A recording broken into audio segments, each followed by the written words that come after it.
हेमवती नंदन श्रीनगर गढ़वाल केंद्रीय विश्वविद्यालय के बिरला परिसर श्रीनगर में आयोजित छात्र संघ उद्घाटन समारोह में डॉक्टर धन सिंह रावत ने विश्वविद्यालय के विकास के लिए पर्याप्त बजट उपलब्ध कराने का आश्वासन दिया। उन्होंने कहा कि राज्य सरकार उच्च शिक्षा के विकास के लिए पूरी तरह प्रतिबद्ध है और केंद्रीय विश्वविद्यालय के रूप में गढ़वाल विश्वविद्यालय को हर संभव वित्तीय सहायता दी जाएगी।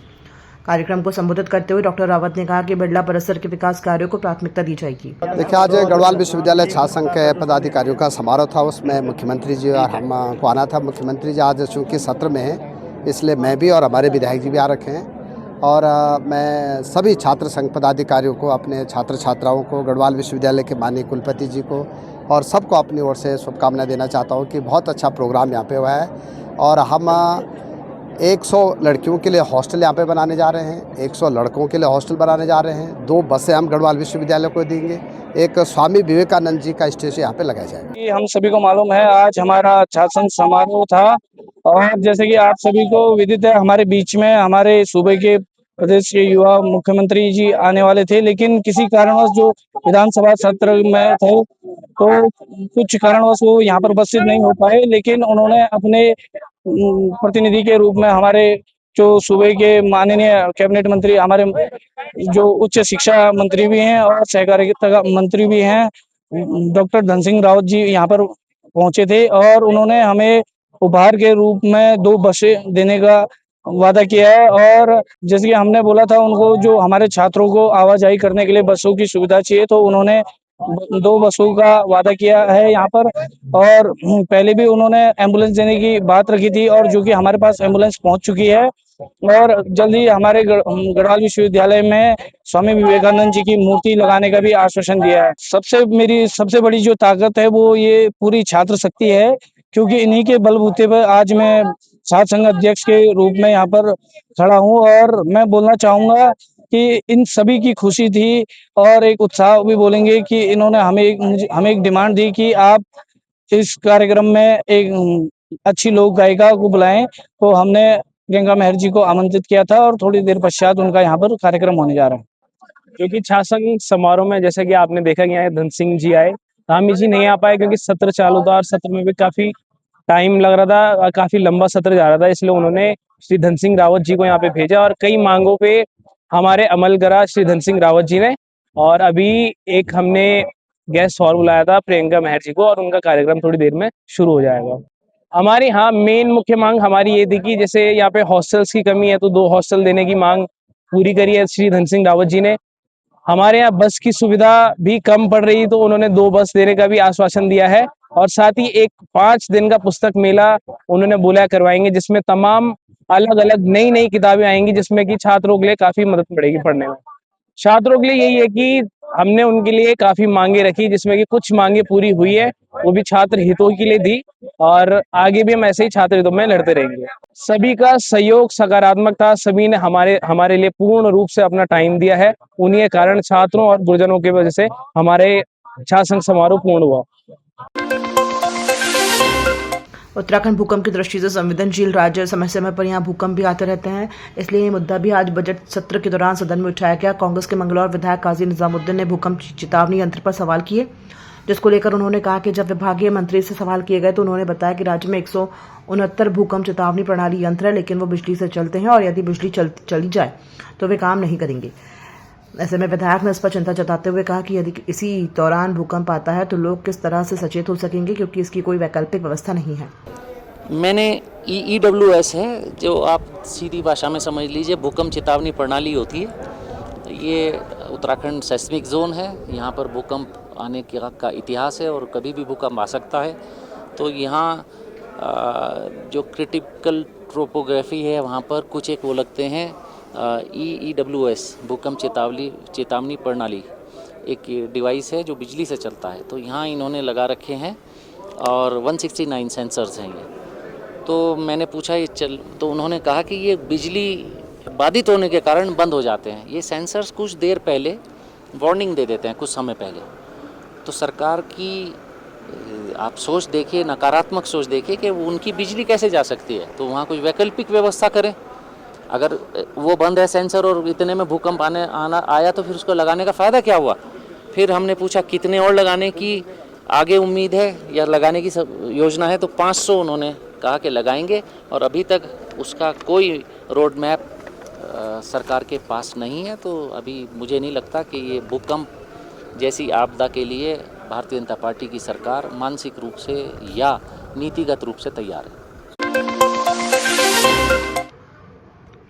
खाड़ी क्षेत्र में हो रहे युद्ध को देखते हुए भारत सरकार और इंडियन ऑयल के द्वारा गैस उपभोक्ताओं के लिए कुछ गाइडलाइन जारी किया गया है, जिसके तहत गैस एजेंसियों के द्वारा गैस सिलेंडर की आपूर्ति के लिए 21 से बढ़ाकर 25 दिन कर दिया है, जिससे आम उपभोक्ताओं को जानकारी न होने के कारण लगातार गैस एजेंसी की ओर रुख कर रहे हैं। विकास नगर स्थित गैस एजेंसी के कार्यवाहक मैनेजर का कहना है कि ऑनलाइन सर्वर डाउन होने और KYC न होने के कारण ऑनलाइन बुकिंग में कुछ तकनीकी समस्या आ रही है, जिसको देखते हुए इंडियन ऑयल के द्वारा एक वाईफाई नंबर जारी किया गया है। मैसेज करते ही आपकी बुकिंग हो जाएगी। यदि उसके बावजूद कोई समस्या होती है तो गैस एजेंसी आकर आप अपना समाधान कर सकते हैं। इसमें ये है जो इंडियन ऑयल का 84 54 95 55 55 वाला और 71 54 55 55 वाला नंबर था, ये दोनों किसी टाइम सर्वर के कारण से उन हुए। तो इंडियन ऑयल ने एक जो है वाईफाई नंबर वो कर रखा है, जिसमें आप जो है हाई लिखोगे और वो उनके सर्वर में चला जाएगा। पहले ये थी कि 21 दिन में बुकिंग होती थी तो गैस में कोई दिक्कत नहीं है। अब 25 दिन बाद बुकिंग होगी।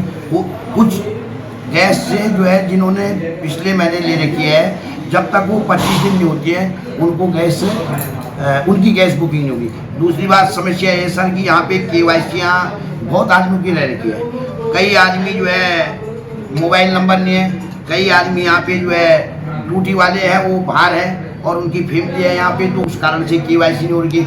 और इंडियन ऑयल भारत सरकार का ये है कि गैस की वैसे कोई किल्लत नहीं है। मतलब जहाँ पे 2 गाड़ियों की वो थी वहाँ पे 1 गाड़ी का रेगुलर जो है वो दे रहे हैं। और आगे से गाड़ियों में ऐसा नहीं है कि अभी 19 kg के सिलेंडरों में थोड़ी सी उन्होंने कटौती करके, उसके लिए भी शासन स्तर पे ये है कि जितने भी जो है कॉमर्शियल चीज़ें हैं वो उनसे अप्रूवल लेके उस हिसाब से इंडियन ऑयल जो है भारत सरकार उन चीज़ों को मद्देनजर रखते हुए डिस्ट्रिक्ट वाइज कॉमर्शियल सिलेंडर भी अप्रूव करेगी। बाकी अभी हमारे पास जो है पर डे मतलब गाड़ी आ रही है, ज़्यादा होने पर सारी बात है बैकलॉग इस कारण से बढ़ रखा है कि सिस्टम में तकनीकी खराबी आने के कारण से सिस्टम से पर्चियाँ नहीं घट रही। और मेरे पास 3 ट्रकों का जो है पर्चियों का लोड चढ़ा हुआ था, इस कारण से भी बुकिंग ही नहीं हो पा रही। और मैं आपके चैनल के माध्यम से लोगों को ये सूचित करना चाहता हूँ कि आप किसी अफवाह में या किसी उसमें ना आए। और मेरा सभी उपभोक्ताओं से विनम्र निवेदन है आपके चैनल के माध्यम से कि आप जिस समय भी जहाँ पर भी बुकिंग करते हैं, सिलेंडर लेते हैं, तो आप उसका खाली वेट प्लस उसमें 14 किलो गैस तोल के चेक करके और आप जो है इंस्टॉल करके लेना, ताकि किसी सिलेंडर में लीकेज की प्रॉब्लम आपके सामने चली जाए। और बिना जो है चेक करके बिना तोल के आप कोई भी सिलेंडर ना लें। मैं साफ बोलना चाहता हूँ, कल की डेट में ना मैनेजर की कोई हुआ है, हमारे गोदामों से सेम गाड़ी तुल के जा रही है, ठीक है। और ये डिलीवरी मैन ठेकेदार का टेंडर होता है उसका है, ना इसमें निगम वालों का कोई रोल है, ना IOC का है। और पब्लिक ही जागरूक होगी और यही सुधार सकते हैं। ये खुद इतने हैवी हो रखे हैं कि हमारे को कुछ नहीं समझ रहे, ठीक है। और ये सारी जो है हमारी उत्तराखंड की उपभोक्ता मात्र शक्ति नौजवान, और हम खुद बोल रहे हैं कि अभी हमारे विभाग ने टेंडर निकाले, उत्तराखंड का कोई मूल निवासी होगा वो टेंडर प्रक्रिया 24 तारीख लास्ट है वो डाल सकता है और वो इसमें जो है अपना योगदान दे, निगम को भी वो करें और हम लोगों के साथ भी। और अगर आपने ये बार वाले जो ध्यान रखें इनके हिसाब से चलना, तो देखो जी एक दिन हमारे साथ बुरा तो अगले दिन हर एक के साथ होगा। उत्तराखंड की ग्रीष्मकालीन राजधानी गैरसैंण स्थित भराड़ीसैंण विधानसभा में चल रहे बजट सत्र का आज चौथा दिन है। सत्र के दौरान विभिन्न विभागों से जुड़े मुद्दों पर सदन में चर्चा हो रही है और विधायक अपने अपने क्षेत्रों से जुड़े सवाल उठा रहे हैं। वहीं विधानसभा अध्यक्ष रितु खंडूरी ने कहा कि विधानसभा लोकतंत्र का मंदिर है और ये वो स्थान है जहां जनता द्वारा चुने गए प्रतिनिधि अपने क्षेत्रों की समस्याओं और मुद्दों को सदन में रखते हैं। वहीं बजट सत्र के दौरान रसोई गैस की किल्लत का मामला विपक्ष द्वारा उठाया गया। इस संबंध में मुख्यमंत्री पुष्कर सिंह धामी का कहना है कि रसोई गैस की कोई किल्लत नहीं है, कालाबाजारी पर भी ध्यान दिया जा रहा है। बजट सत्र की कार्यवाही बढ़ाने को लेकर सीएम ने कहा कि हम तैयार हैं। हमारे उपभोक्ताओं को किसी प्रकार की परेशानी न हो, राज्य के अंदर कोई भी स्थिति ऐसी न हो जिसके कारण से अफरा तफरी का माहौल बने। कहीं कोई दिक्कत नहीं है। कल मैंने मुख्य सचिव से कहा था, उन्होंने अपने स्तर पर इसकी पूरी एक बैठक कर ली, सारी समीक्षा कर ली है।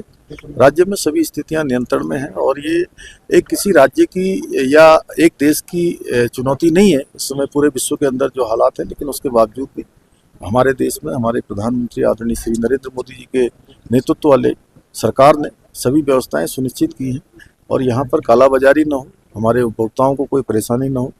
हर दृष्टि से हम लोग उस पर नज़र बनाए हुए हैं।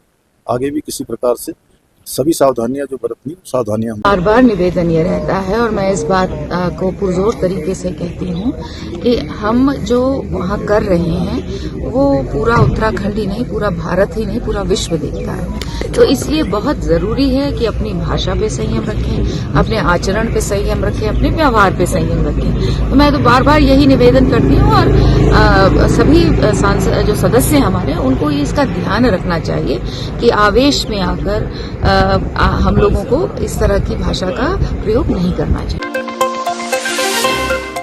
प्रदेश में हाल ही में हुए 38वें राष्ट्रीय खेलों के आयोजन को भव्य रूप देने के बाद सरकार काफी उत्साहित नजर आ रही है। इसी को लेकर मुख्यमंत्री ने बीते दिन बजट सत्र के दौरान सदन में प्रदेश के हर ब्लॉक में मिनी स्टेडियम के निर्माण की बात कही। वहीं मुख्यमंत्री की इस बात पर खेल मंत्री रेखा आर्या ने खुशी जताते हुए मुख्यमंत्री का आभार व्यक्त किया है।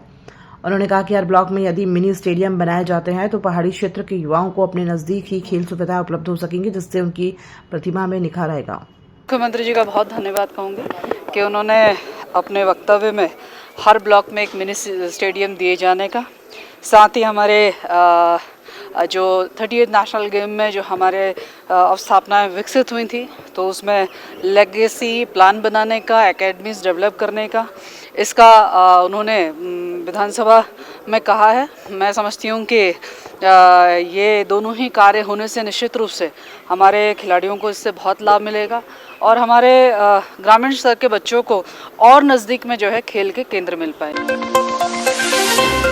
मध्य पूर्व में चल रहे संघर्ष का असर अब गैस आपूर्ति पर भी देखने को मिल रहा है। उत्तराखंड में व्यावसायिक यानी कमर्शियल एलपीजी गैस सिलेंडरों की सप्लाई प्रभावित होने से होटल, रेस्टोरेंट और ढाबा संचालकों को दिक्कतों का सामना करना पड़ रहा है। 11 मार्च तक राज्य की कई गैस एजेंसियों में कमर्शियल सिलेंडरों का स्टॉक लगभग खत्म हो गया था, जिससे कारोबारियों में चिंता बढ़ गई है। हालांकि सरकार का कहना है कि घरेलू रसोई गैस की आपूर्ति पूरी तरह से सामान्य बनी हुई है और आम उपभोक्ताओं को किसी प्रकार की परेशानी नहीं होनी दी। ये गैस और एलपीजी को लेकर हमने सभी व्यवस्थाएं हमारे उपभोक्ताओं को किसी प्रकार की परेशानी न हो, राज्य के अंदर कोई भी स्थिति ऐसी न हो जिसके कारण से अफरा तफरी का माहौल बने। कहीं कोई दिक्कत नहीं है। कल मैंने मुख्य सचिव से कहा था, उन्होंने अपने स्तर पर इसकी पूरी एक बैठक कर ली है, सारी समीक्षा कर ली है। राज्य में सभी स्थितियां नियंत्रण में हैं और ये एक किसी राज्य की या एक देश की चुनौती नहीं है। इस समय पूरे विश्व के अंदर जो हालात हैं, उसके बावजूद भी हमारे देश में हमारे प्रधानमंत्री आदरणीय श्री नरेंद्र मोदी जी के नेतृत्व वाले सरकार ने सभी व्यवस्थाएं सुनिश्चित की हैं और यहाँ पर कालाबाजारी न हो, हमारे उपभोक्ताओं को कोई परेशानी न हो। हर दृष्टि से हम लोग उस पर नज़र बनाए हुए हैं। आगे भी किसी प्रकार से सभी सावधानियां जो बरतनी सावधानियां हम